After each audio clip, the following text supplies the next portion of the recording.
cause I got something to prove. Hey guys, நான் தான் மோட்டோல general Vijay Vijay. எல்லாரும் எப்படி இருக்கீங்க? நல்லா இருக்கீங்களா?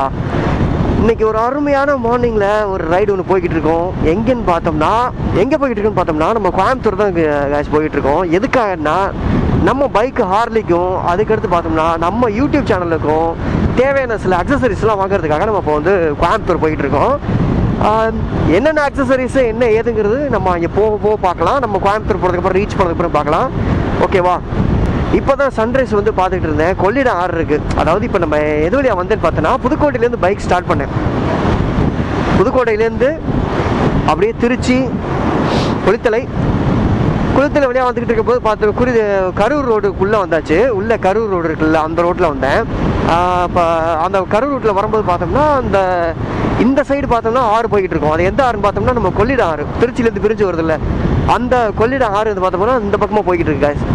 இப்போ அந்த லெக்கில் தான் இப்போ கொஞ்சம் நேரம் நின்றுக்கிட்டு இருந்தேன். ஒரு இடத்துல ஒரு கோயில் மாதிரி இருந்துச்சு ஒரு இடம். அந்த இடத்துல நின்றுக்கிட்டு கொஞ்சம் நேரம் ரெஸ்ட் எடுத்துகிட்டு பைக்குக்கும் கொஞ்சம் நேரம் ரெஸ்ட் கொடுத்துட்டு அப்படியே நான் அங்கே நின்றுக்கிட்டு இருந்தேன். இன்னும் சன்ரைஸை பார்த்துட்டு அப்படியே கிளம்பியாச்சு. எப்போவுமே நம்ம ரைடில் வந்து பார்த்தோம்னா சன்ரைஸ் வந்து என்னையுமே மிஸ் பண்ணிடாதீங்க. சன்ரைஸ் ரொம்ப இம்பார்ட்டன்ட். ஒரு ரைடுன்னு போனோம்னா சும்மா ரைட் பண்ணுறது மட்டும் இன்ட்ரெஸ்டிங் கிடையாது. ஒரு இடத்துல நின்று அந்த அழகை ரசிக்கிறதும் ஒரு இன்ட்ரெஸ்டான ஒரு விஷயந்தான். ஓகேவா? நமக்கு கோயம்புத்தூருக்கு பார்த்தோம்னா 160 கிலோமீட்டர்ஸ் என்ன பாக்கி இருக்குது. ஒரே ஸ்ட்ரெயிட் ரோடு தான் காய்ச்சி. இங்கேருந்து ஒரு 42 கிலோமீட்டருக்கு வந்து அப்படியே ஒரே ஸ்ட்ரெச்சாக நம்ம போய்கிட்டே இருக்கலாம். குளித்தலை இந்த பக்கம் 3 கிலோமீட்டர். ஓகேவா? லெஃப்ட் சைடு போனோம்னா குளித்தலை. ஒரு ரோடு சூப்பராக போட்டிருக்காங்க. வர்றபோது பார்த்தோம்னா செம்மையாக வந்துக்கிட்டு இருந்தேன். எந்த ஆளுங்களும் குழுங்களும் இல்லாமல் இருந்துச்சு இந்த ரோடு. இந்த கரூர் ரோடு 2-3 லக்கில் மட்டும் ஒரு இதாக இருந்துச்சு. ஆனால் இங்கே நல்லா தான் இருந்துச்சு. என்ன ஒரே கூட்டம், ஆம்புலன்ஸ்லாம் நிற்குது. ஆக்சிடெண்ட்டா?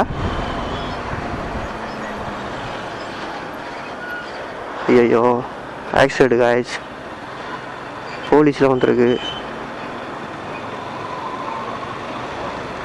ஆக்சிடெண்ட்டா வேற எதுவும் தெரியலையே. ஆக்சிடெண்ட் தான் காய்ஸ்.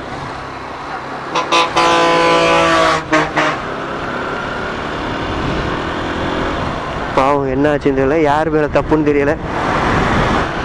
ஒரு வயசானவர் ஒருத்தர் இருக்காரு, இன்னொரு பையன் ஒருத்தர் இருக்காப்புல. 2 பேரில் யார் மேலே தப்பு இருக்குன்னு தெரியல. பைக்கெல்லாம் மோஸ்ட்லி வந்து சேஃப்டியாக ஓட்டுங்க. இப்போலாம் நிறைய ஆக்சிடென்ட் இந்த மாதிரி தான் நடக்குது. எனக்கு தெரிஞ்சு என்னுடைய சொந்தக்கார பசங்க 2 பேர் அது மாதிரி தான் ஆக்சிடென்ட் தான் இறந்து போயிட்டாங்க. ஹெல்மெட் வியர் பண்ணுறதுல தப்பே இல்லை காய்ஸ். ஹெல்மெட் வியர் பண்ணுங்க எல்லாருமே. ஹெல்மெட் போடுறதுனால நமக்கு ஒன்றும் ஆக போகிறது கிடையாது. எல்லோரும் முடி கொட்டுது ஸ்டைலாக இருக்குன்னு நினைக்கணும். அதெல்லாம் கிடையாது காய்ஸ். உயிரை விட அதெல்லாம் பெரிய விஷயமே கிடையாது. ஹெல்மெட் கம்பல்சரி போடுங்க. சும்மா ஒரு சின்ன இடத்துக்கு போகிறதுக்குலாம் பிரச்சனை இல்லை. ஆனால் ஓரளவுக்கு ஹெல்மெட் போடுறதா கொஞ்சம் அதிகமாக்குங்க. ஓகேங்களா? குறைக்காதீங்க. பெரிய லாங் ரைடெலாம் போனீங்கன்னா கம்பல்சரி ரைடிங் கியர்ஸ் ஏதாவது ஒன்று வாங்கி வச்சு கண்டிப்பாக போடுங்க. ரைடிங் பூட்டு, ஜாக்கெட்லாம் பார்த்தோம்னா 3500 மேலேருந்தே இருக்குது. 3500, 4000 அந்த சம்திங்லேயே ஜாக்கெட்லாம், ரைடிங் ஜாக்கெட்லாம் இருக்குது. ஹேண்ட் க்ளவுஸ்லாம் ரொம்ப சீப்பாக சொல்ல போனோம்னா 300 ரூபாயிலேருந்தே இருக்குது. அதனால் முடிஞ்ச அளவுக்கு ஓரளவுக்கு மீடியமான சேஃப்டியாஸ் நம்ம இருக்கணும் காய்ஸ். அதனால தான் சொல்கிறேன். இதை இப்போ பார்த்தீங்களா என்ன சொல்கிறேன்னு தெரியல. நானும் ஒரு காலத்தில் ஹெல்மெட்லாம் போடாமல் தான் RX சென்டர்லாம் ஓடி தெரிஞ்சேன். RX சென்டர் நான் வச்சுருந்தேன். நம்ம எஃப்சி நம்ம ஹார்லி குயின் எடுத்ததுக்கப்புறமாக்கு தான் நான் வந்து ஹெல்மெட்டு இதெல்லாம் போட ஆரம்பித்தேன். அதுக்கப்புறம் ஹெல்மெட் போட்டு தான் எங்கே போனாலும் வருவேன். அந்த மாதிரி ஒரு பழக்கத்துக்கே வந்துட்டேன். இப்போல்லாம் திருத்திக்கிட்டேன் என்னே நானே. நான் மெயினாக போகிறது எதுக்குன்னு பார்த்தோம்னா நம்ம பைக்குக்கு சேடல் வைக்கிறதுக்கும், பின்னாடி சேடல் இருக்குல்ல, சேடலும் டாப் பாக்ஸ் கேரியர் வைக்கிறதுக்கும், அதுக்கடுத்து பார்த்தோம்னா இன்ஸ்டா 360 வாங்கலாம்ட்டு போய்கிட்டு இருக்கேன். முடிஞ்சால் இந்த வீடியோவில் இன்ஸ்டா 360 வீடியோட ஃபுட்டேஜ் வந்து வைக்கிறதுக்கு வாய்ப்பு இருக்குது. வச்சாலும் வைப்பேன், பார்க்கலாம். ஏன்னா இன்ஸ்டா 360 ஸ்டாக் இல்லைன்னு சொல்லி சொன்னாங்க இன்ஸ்டாவில் நான் கேட்கும்போது, இன்ஸ்டாகிராமில் கேட்கும்போது. ஒருவேளை நான் போகல இப்போ ஸ்டாக் இருந்துச்சுன்னா பெஸ்ட்டாக இருக்கும். கடவுளை வேண்டிகிட்டு தான் போய்கிட்டு இருக்கேன். ஓகே காய்ஸ், நம்ம அப்படியே கண்டினியூ பண்ணிக்கிட்டே இருக்கேன். ஓகேவா?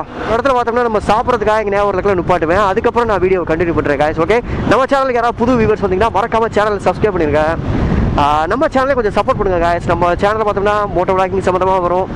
அது மட்டும் இல்லாமல் பைக் சம்மந்தமாக மெயினாக போடுவேன். பைக்குடைய ரிவ்யூஸ் அண்ட் பார்த்தோம்னா பைக் சம்மந்தமாக டீட்டெயில்ஸ்லாம் எனக்கு தெரிஞ்ச விஷயங்களை நான் சொல்லுவேன். எனக்கு தெரியலனா கூட யார்ட்டா கேட்டால் கண்டிப்பாக சொல்லுவேன். ஷோரூமில் வந்து எனக்கு நிறைய ஒரு சில பேர் தெரியும், அவங்கக்கிட்ட கேட்டாவது நான் எனக்கு தெரிஞ்ச டீட்டெயில்ஸ் சொல்லுவேன். ஸோ மறக்காமல் நம்ம சேனலை சப்ஸ்கிரைப் பண்ணுங்க guys. நீங்கள் இப்போ தான் புதுசாக வர்றீங்க அப்படின்னா மறந்துடாதீங்க, நம்ம சேனலை மறக்காமல் சப்ஸ்கிரைப் பண்ணுங்க. ஓகே, இப்போ பார்த்தோம்னா நம்ம கரூர் தாண்டி போய்கிட்டு இருக்கோம். கரூர் தாண்டி போகல, கரூர்கிட்ட தான் போய்கிட்டு இருக்கோம் இன்னும். அதான் இப்போ இங்கே கொஞ்சம் நேரம் ரெஸ்ட் எடுத்துகிட்டு இடையில 2 இடத்துல ரெஸ்ட் எடுத்துகிட்டு வந்தேன். இன்னும் பார்த்தோம்னா நமக்கு மொத்தம் ஒரு 132 கிலோமீட்டர் சம்திங் என்னமோ இருக்குது, 130 என்னமோ சம்திங் இருக்குது. கரூர்லேயே பிரேக்ஃபாஸ்ட் முடிச்சாச்சு. இனிமேல் ஒரே ஸ்ட்ரைட் ரோடு, கிட்டத்தட்ட 53 கிலோமீட்டருக்கு இதே ஒரே ரோடு தான். நான் ஸ்டப்பாக போய்கிட்டே இருக்க வேண்டியதான். கோயம்புத்தூருக்கு எனக்கு தெரிஞ்சு ஒரு 11 மணிக்கு உள்ளே ரீச் ஆயிடுவேன்னு நினைக்கிறேன். 2 ஹவர்ஸ்ன்னு சொல்லி காட்டுது, பார்ப்போம். இந்த கூகுள் குட்டி ஒரு சில நேரத்தில் சொதப்போம், அது என்ன பண்ணுதுன்னு தெரில, பார்ப்போம். காங்கே இன்னும் 52 கிலோமீட்டர் இருக்குது. கோயம்புத்தூர் இன்னும் 123 கிலோமீட்டர் இருக்குது guys.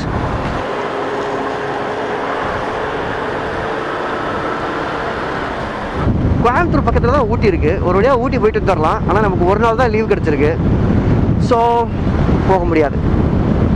ஓகே guys, இப்போ பார்த்தோம்னா நம்ம பல்லடத்திட்ட வந்துட்டோம். கிட்டத்தட்ட மணி பார்த்தோம்னா 11:47 ஆயிடுச்சு guys. நான் காலையில் 3:30 மணிக்கு பைக் எடுத்தேன். 3:30 மணிக்கு பைக் எடுத்து மணி இப்போ கரெக்டாக பார்த்தோம்னா 11:47 ஆயிடுச்சு. பல்லடத்துக்கிட்ட வந்தாச்சு. இன்னும் 30 கிலோமீட்டர் சம்திங் தான், ½ ஹவரில் போயிடலாம். இந்த கார் எனக்கு ரொம்ப பிடிக்கும் guys. இந்த மாடலில் இருக்க டிக்கி வச்ச கார் எல்லாமே எனக்கு ரொம்ப பிடிக்கும். பின்னாடி பம்பர் வச்சு அதை ஒரு ஸ்போர்ட்ஸ் கார் மாதிரி, ஒரு ரேஸ் கார் மாதிரி ரெடி பண்ணோம்னா சும்மா அப்படித்தான் இருக்கும் வண்டி, ஸ்டிக்கரிங்லாம் பண்ணி. எனக்கு இந்த மாதிரி மாடல் ரொம்ப பிடிக்கும். இந்த மிட்சுபிஷியில் கூட லான்சர் மாடல் இதே மாதிரி தான் இருக்கும். 5 பாருங்க guys, ஏரோப்ளேனு ஃப்ரண்ட்டில் என்னமோ தெரியல, இதோட 2வது ஏரோப்ளேனு. எல்லாமே போர் விமானம் மாதிரியே இருக்குது. ஆக்சுவலி இந்த மிலிட்ரியில் இருக்கும்ல அந்த மாதிரி இருக்குது. அந்த பார்த்தீங்களா, அந்த பில்டிங்க்கு நேராக போகுது பாருங்க, செம்ம இல்லை? உங்களுக்கு வீடியோவில் தெரியுதான்னு தெரியல. இதுக்கெல்லாம் பக்கத்தில் எதுவும் ஏர்போர்ட் எதுவும் இருக்குமா, இல்லை மிலிட்ரி கேம்ப் எதுவும் இருக்குமா என்னமோ தெரியல. கொஞ்சம் தள்ளியே வருவோம். இந்த ரோட்டில் வந்து கோடு இல்லாதனால, இந்த வெள்ளை கோடு இல்லாதனால எல்லாரும் கண்ணா அப்படின்னு வர்றாங்க.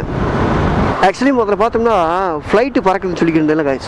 அது பார்த்தோம்னா இந்திய விமானப்படை தளம் இங்கே தான் இருக்குது.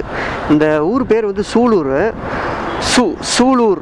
ஆனால் அந்த ஜெட்டெல்லாம் பழைய மாடல், அந்த இதெல்லாம் இருக்கும்ல அந்த மாதிரி ஜெட்டு. எப்படி சொல்கிறது, பெரிய போர் விமானம். நம்ம படத்துலலாம் பார்த்தோம்னா ஒரு வேர்ல்டு வார் படம் கூட, நம்ம ஹாலிவுட் படம் ஒன்று இருக்குது, வேர்ல்டு வார்னு சொல்லிட்டு ஒரு படம். அது வேர்ல்டு வாரா பேர் இன்னும் தெரியல. அதில் 2ஆம் உலக போர் வந்து ஜப்பானுக்கும் அமெரிக்காவுக்கும் நடக்கும்ல, அது சம்மந்தமாக ஒரு படம் ஒன்று வந்திருக்கும். அந்த படத்தில் பார்த்தோம்னா பெரிய பெரிய போர் விமானங்கள் வந்து அமெரிக்காவிட்டேருந்து கிளம்பி போகும். அதே மாதிரி தான் இந்த போர் விமானம் இருந்துச்சு. நான் மிரண்டு போயிட்டு இந்த பாருங்க, இங்கே போட்டிருக்காங்க பாருங்க, இந்த ஆனால் இதில் இருக்கிறதெல்லாம் சின்னம். ஆனால் நான் மேலே பறந்து போனது பார்த்தோம்னா செம்ம பெருசு. ஒரு இப்போ நார்மலாக பேசஞ்சர் ஃப்ளைட் எப்படி இருக்கும் அதே மாதிரி அதை விட 1 மடங்கு பெருசுன்னு கூட வச்சுக்கலாம். அந்த ஃப்ளைட்டு மேலே போகுது, அது ரொம்ப கிட்ட போகுது, நம்மக்கிட்ட ரொம்ப கிட்ட போகுது. அதோட நிழல் பார்த்தோம்னா கீழே விழுகுது அப்படியே. அது அவ்வளோ தெளிவாக தெரியுது அன்றைக்கி. ஆனால் அது என்ன வீடியோவில் பிடிக்க முடியல, வீடியோ கேப்சர் பண்ண முடியல. அந்த இடத்துல டிராஃபிக்காக இருந்தனால என்னால் கேமரா ஆன் பண்ண முடியல. ஒரு வழியாக அங்கேன்னு சுற்றிட்டு கண்டுபிடிச்சாச்சு guys. மேலே பாலத்து மேலே ஏறக்கூடாது. நான் மேலே பாலத்து மேலே ஏறி போயிட்டேன். அதனால இப்போ 2-3 கிலோமீட்டர் சுற்றிக்கிட்டு இப்போ மறுபடியும் அந்த இடத்துக்கு வந்திருக்கேன். எந்த இடம் எங்கே இருக்கு?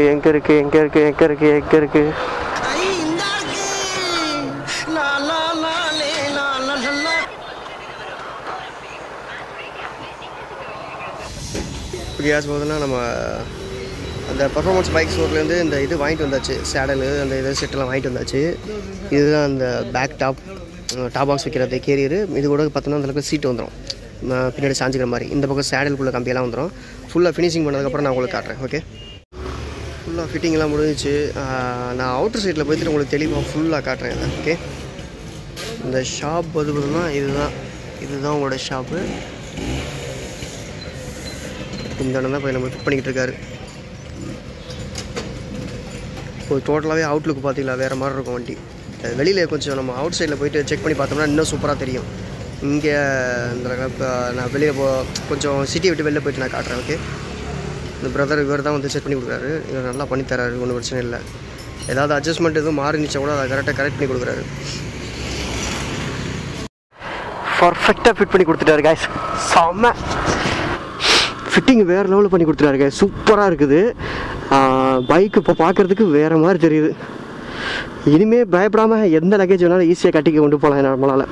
அடுத்தது பார்த்தோன்னா கேமரா ஷாப் தான் போகணும். அதுக்கு தான் இப்போ மேப் போட்டிருக்கேன். கிட்டத்தட்ட 9 கிலோமீட்டர் சம்திங் காட்டுது. பைக்கு சில பைக்ஸ்லாம் நம்ம மாடிஃபை பண்ணுவோம்ல. இப்போ அந்த அப்ராச்செல்லாம் பார்த்தோம்னா டர்ட் பைக்காக ரெடி பண்ணிகிட்டு இருக்காங்க நிறைய பேர், ஆஃப் ரோடு பைக் மாதிரி. அது மாதிரி விஷயம்லாம் அவர் பண்ணிக்கிட்டு இருக்காரு. சூப்பராக பண்ணிகிட்டு இருக்காரு. ஒருத்தவங்களுக்கு பார்த்தாலே தெரியும்ல நம்ம எப்படி பண்ணுறாங்க என்ன ஏதுங்கிறது. அதை வச்சு நான் கடிச்சு சொல்கிறேன். RX சென்டர்லாம் பார்த்தோன்னா எனக்கு பக்கத்தில் இருந்துச்சு. எல்லாமே புதுசாக லேத்து ஒர்க் பார்த்து ரீபெயிண்டிங் பண்ணி அழகாக புதுசு மாதிரியே ரெடி பண்ணுறாங்க. அந்த அண்ணனுடைய ஃபோட்டோ வந்து பிக்சர் அந்த கான்டாக்ட் நம்பர் நான் வேணால் போடுறேன். கோயம்புத்தூரில் யாராவது இருந்தீங்கன்னா மறக்காமல் கான்டாக்ட் பண்ணுங்கள் அவங்கள. உங்கள் பைக் சம்மந்தமான மாடிஃபை எதுவும் பண்ணணும்னா நீங்கள் அவங்களை கான்டாக்ட் பண்ணலாம். இது ப்ரொமோஷன்லாம் கிடையாது காய்ஸ். அடுத்து டாப் பாக்ஸ் தான் காய்ஸ் வாங்கணும். நான் இதுக்கே குருவி சேர்க்குற மாதிரி சேர்த்து வச்சு தான் இதை வாங்கினேன். அதெல்லாம் டக்குன்னு நினச்ச உடனே எதையுமே வாங்க முடியாது காய்ஸ். அதான் ஒரு பிரச்சனையே. ஏன்னா நிறைய கமிட்மெண்ட் இருக்கிறதுனால இருக்க வச்சு அட்ஜஸ்ட் பண்ணி கொஞ்சம் கொஞ்சமாக சேர்த்து தான் வாங்க முடியுது. ஓகே காய்ஸ், இப்போ பார்த்தோன்னா நம்ம மெயினாக போனதே பார்த்தோம்னா பேக் சைடில் பார்த்தீங்களா அந்த சேடல் இருக்குங்களா, இந்த சேடலும் பேக் டாபாக் கேரியரும் வைக்கத்தான் மெயினாக போனோம். அது மட்டும் இல்லாமல் இன்ஸ்டா 360 சேனலில் வாங்குறதுக்காக போனோம். இது வந்து நிறைய இடங்களோட வந்து நான் வியூஸை காமிச்சிருக்க மாட்டேன். இது வந்து சும்மா ஒரு பர்ச்சேஸ் ரைடு தான். ஓகேவா, இது போயிட்டு வாங்கிட்டு வந்தேன். இதை பற்றி ஃபுல் டீட்டெயில்ஸில் நான் வீடியோ அப்புறமா போடுறேன். இந்த இது ரொம்பவே கம்ஃபர்டபுளாக இருக்குது. FZ V3 மாடலுக்கு. நிறைய இடத்துல FZ V3 மாடலுக்கு இந்த மாதிரி சேடல் வந்து கிடைக்காது. ஆனால் இது வந்து சூப்பராக இதில் வந்து மாடிஃபை பண்ணி இவங்களே விற்கிறாங்க. ஃபுல் வீடியோ வந்து நான் தனியாக மேக் பண்ணி போகிறேன் காய்ஸ். இந்த வீடியோ நான் இதோட முடிச்சுக்கிறேன். டாடா பாய், see you. அடுத்து ஒரு ரைடு வீடியோவில் பார்ப்போம். ஒரு சின்னதாக ஷார்ட் வீடியோ ரைடு வீடியோவில். லீவ் கிடைக்க மாட்டேங்குது காய்ஸ். அதனால தான் பெரிய ரைடு எதுவுமே பிளான் பண்ண முடியல. எதுவுமே என்றைக்காவது ஒரு நாள் பல்காக ஒரு நாள் லீவ் கிடைக்கும். அந்த மாதிரி டயத்தில் ஒரு பெரிய ரைடாக ஒன்று பிளான் பண்ணலாம்னு ஐடியா பண்ணியிருக்கோம். இந்த சேடல் எப்படி இருக்குது, நல்லா இருக்குதா நீங்களே சொல்லுங்கள். ஏன்னா இது V3 மாடலுக்கு பெஸ்ட்டு சேடல்னு கூட சொல்லுவேன் எனக்கு தெரிஞ்ச வரைக்கும். பார்ப்போம், யூஸ் பண்ணி பார்க்குறேன். யூஸ் பண்ணி பார்த்துட்டு ஒரு 2-3 டேஸ் கழிச்சு நான் உங்களுக்கு இது சேடல் பற்றி ஒரு ரிவ்யூ மாதிரி ஒன்று போடுறேன். ஓகே, இந்த வீடியோத்தோட முடிச்சுக்கிறேன். டாடா பாய், see you. மீண்டும் அடுத்த வீடியோவில் சந்திக்கிறேன். நான் உங்கள் மோட்டோ விஜய். மறக்காம சேனல் சப்ஸ்கிரைப் பண்ணுங்கள். டாடா பாய், see you.